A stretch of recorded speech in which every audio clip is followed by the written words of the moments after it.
Victoria stood at the entrance of the Grand Sterling, her hand resting protectively on her son Oliver's shoulder.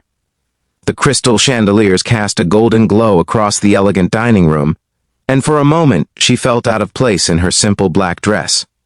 "Mom, this place is amazing," Oliver whispered, his eyes wide with wonder. She smiled down at her 10-year-old son.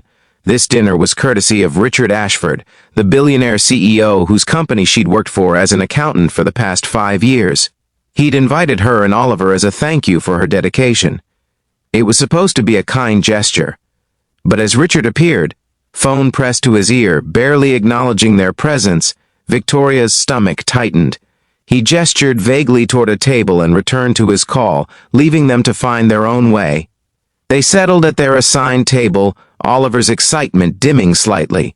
Victoria's heart ached. She'd hoped this evening would be special for him, a rare treat in their modest life. She worked 2 jobs to give him everything he needed, but moments like these were few and far between. "It's okay, sweetheart," she said softly. "Let's just enjoy the evening." As they studied the menu, Victoria noticed a man at the next table with his young daughter. The girl, perhaps 8 years old, had curly brown hair and was chattering happily.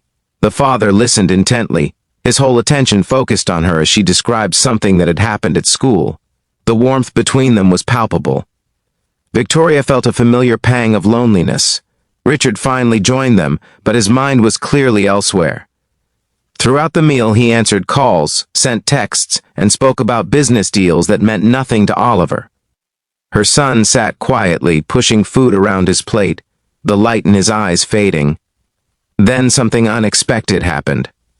Oliver's water glass tipped over, sending liquid cascading across the white tablecloth and onto the floor. The boy froze, his face turning pale with horror. Richard looked up from his phone, his expression hardening. "Really? Can't you be more careful?"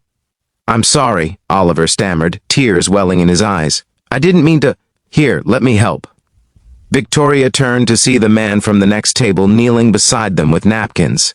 His daughter stood behind him, offering her own napkin to Oliver with a shy smile. "Accidents happen," the man said gently to Oliver. "Don't worry about it.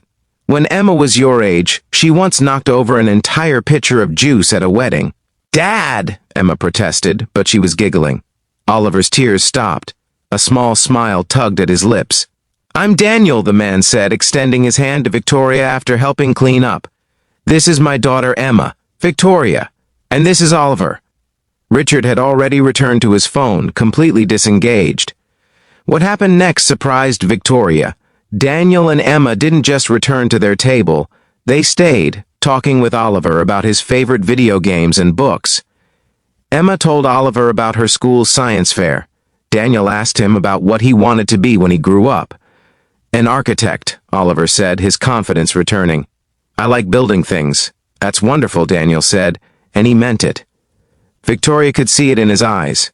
The evening transformed. While Richard remained absorbed in his own world, Daniel and Emma brought joy back to their table. They laughed together, shared stories, and for the first time in months, Victoria saw Oliver truly happy. As the dinner wound down, Richard stood abruptly. "I have another meeting. My driver will take you home." He dropped his business card on the table and left without another word. Victoria felt embarrassment flush her cheeks, but Daniel touched her hand gently. "His loss," he said quietly. Before they parted ways, Daniel wrote his number on a napkin. "Emma and I go to the park on Sunday afternoons. Oliver would be welcome to join us, if you'd like." Victoria looked into his kind eyes and saw something she hadn't seen in years, genuine interest. Not in her productivity or her usefulness, but in her and her son as people. "We'd like that very much," she said.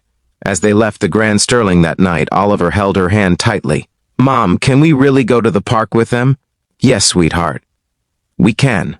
Walking to the waiting car, Victoria realized something profound. Richard's wealth could buy expensive dinners and elegant surroundings, but it couldn't buy what Daniel had offered freely: kindness, attention, and human connection. Sometimes the most valuable gifts come not from those with the most money, but from those with the biggest hearts.